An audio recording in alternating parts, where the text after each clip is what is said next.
I put in all new sheets across the top, Dave. Sorry? I put in all new sheets, not rolling those other ones back. Yeah, we're going to work, don't go as far as that because of this jig's in the way, so... Yeah, but these skins, once you roll back, will you be bringing them forward? Not until we get new formers, because No. we need the new formers in place to lay them on top of them. Yeah, all right. But didn't they have skins coming forward? Yeah, they did, yeah. And you've obviously they all got damaged beyond... Oh, did they? Yeah. Yeah, for the actual wooden templates, MDF templates to be manufactured. Yeah. Those templates then will be used to manufacture the new formers. Yeah, you're waiting for those So yet? just waiting for those wooden MDF formers, and then we'll be able to work the aluminium or press the aluminium around them. Oh.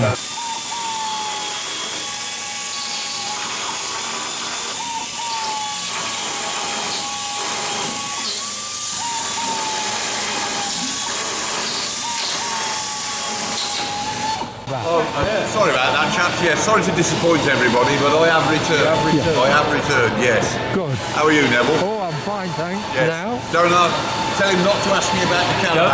Don't ask about the caravan. No, what happened to the caravan? Oh dear. He's asked about the caravan. He's asked about it. It's been eaten by rodents. Literally. Has it? Yep. And it makes life awkward later, so it's just a really wafer thin layer. And then you do it on both sides of the tin plates, and then they will stick. And that also helps them when you're putting the bolts in, that the tin plate doesn't move about, because obviously you've got to get the bolt through the tin plate into here without cross-threading it or without breaking it. And you have to put the right bolts in as well. Mick and I are just putting the spare engine back together, because if you recall, Neville, Brad and I had rebuilt this engine completely, but then we had to rob it for a block for the Mosquito. That's right, yeah. The other block went onto the Lanc, because the Lanc had basically a water jacket crack on the manifold side. Yeah. Right. One of those blocks is now on here, but it's been repaired. The one that cracked. I mean, Brad and I have mused about it. You've obviously got a number of videos that you've shot over the years where Brad and I have, dare I say, starred together in some way. But I consider this very much a privilege, what we do here. And, you know, how many people can say that they helped to get the only Mosquito in Europe running? Yeah. Not many people say that. Brad and I reckon that we've probably done as many block changes on a Rolls-Royce Merlin than anybody else in the world, to be frank. Dave is still fitting skins onto the Doncaster fuselage, but they are still waiting for the formers to arrive. This will now be after Christmas.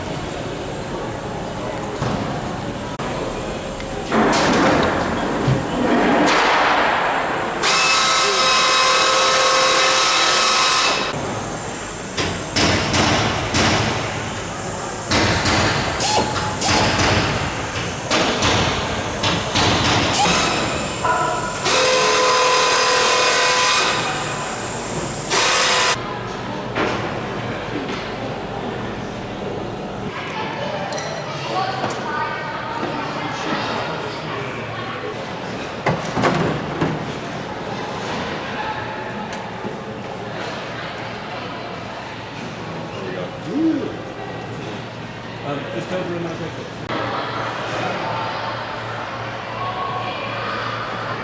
I've drilled off the attachment points for the sweep, so it's fixed in its position. This side's nice and flush, the other side still needs a load of work. Yeah. See where the middle ribs sit? Yeah. Oh yeah. So what will you do? Get a carpenter in? I'll have to either get a spoke shave or a plane or something. You'll do it, buddy. Yeah.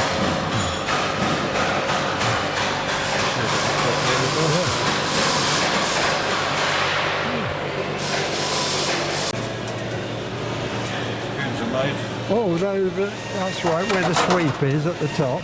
Yeah. And they're ready for painting now, are they? And then Yeah. final assembly. The end switch over here on our new drying machine. Oh, oh, I see. You varnished them, have you?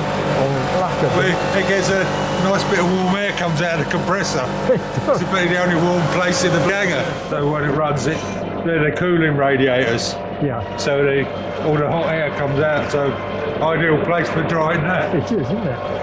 How many coats do you put on that? It's had 3. I gave it a 3rd coat this morning, so it takes 16 hours for each coat to dry. Yeah. And did you get a spoke shave and shaped it up? Dave came over. They came over with it, and they had some planes, little baby planes. Yeah. Reshaped it while it was in position. Yeah. Oh, that was. Oh, while it was up there. Yeah. Oh, that was. One good. side was all right. It was just the other side had a lump in it. Yeah. So they reshaped it, and I had to make some packers because the two middle rivets they were all smashed in and they're all deformed and they haven't been straightened properly. And when they put the repair plates in, to think they were in too far. So of course the repair plates were all riveted up, so I couldn't do nothing. Oh, that's good then. So I've made some packers to back them out to the right level. Yeah. That's all done now. Good. That's drying, and Yeah. I'm just going to paint the skins. Going to clean it all out and then rivet it up. Yeah. How are you doing, Jim? Oh, very well, thank you. Well, what actually do you do with a Canadian one at Hamilton? Are you? Is it? I am the chief engineer in Hamilton, and so yeah, I have more of a management role, Yes. but we look after the Canadian Lancaster as well as about 12 other flying airplanes. Yeah. So it depends. It varies from year to year how many we have flying. We've tried to set up the museum that way so that if an airplane is not flying, that people can walk underneath it. Yeah. Right? I mean, it's get that close that you can go underneath it. So I think that's a great experience for people. We've been able to, that way show the airplanes both in flying and in a static condition, essentially, in the museum. So. Did you come across with it when it was flown across here? Yeah, I flew as far as Iceland on the way here. Yeah.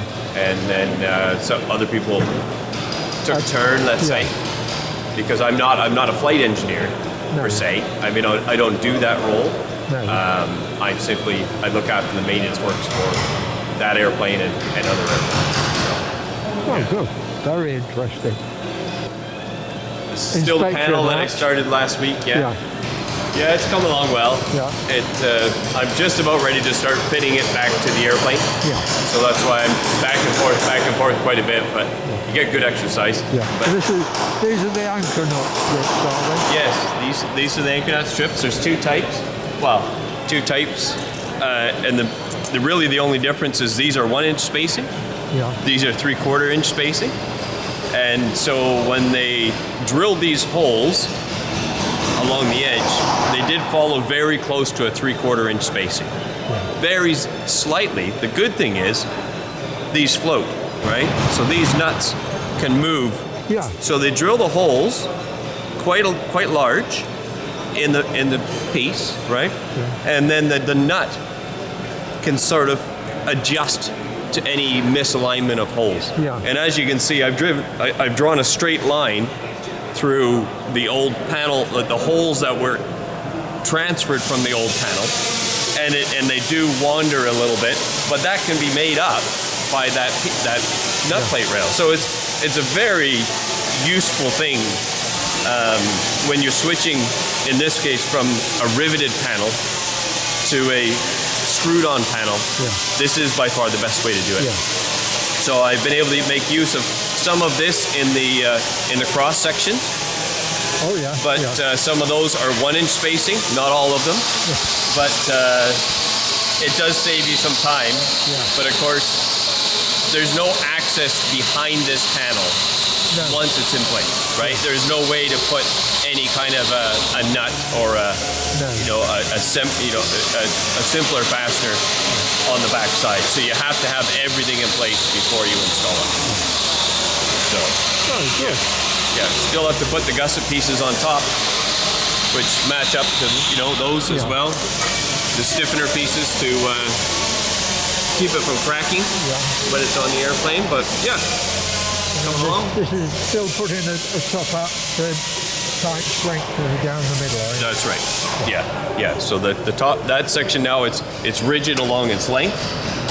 Right? So it's all underneath. It's all been attached. It's riveted on. Oh, it's riveted, yeah. Yeah, it's riveted on. Yeah. Sorry, I've got it clamped on the other end, but otherwise you can see that the hat section's in place. I just left spaces out so that I can install those on the opposite side.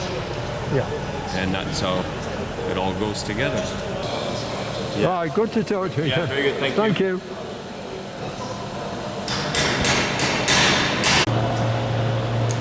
Are you planning to go to the States? Yes, in late during February. So you've got to. At the moment, Suppose you'll have a lot to catch up with over there. Yeah, there's going to be a huge amount to catch up with when we get back over there. Yeah. Well, paperwork to get it flying and that sort of thing. Well, the aircraft's in fact had been dormant for during COVID. We've kept the systems operational, but the aircraft will certainly need regenerating. The engines we've got in it we just use for taxiing, but they need to be run. And effectively just bring the aircraft back to life again for taxiing. It's a taxiing condition, and then we'll start working on the other systems to actually move the aircraft forward, towards flying there. So good luck to it anyway. Thank you.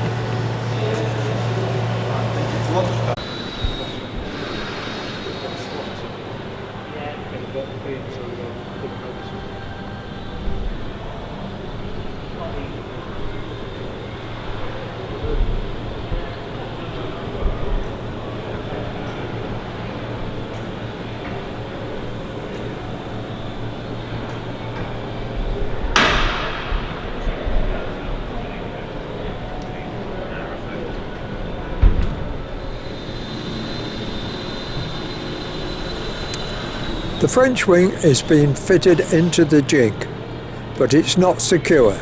It'll be several weeks before they get all the fittings and the brackets made to secure it in the jig.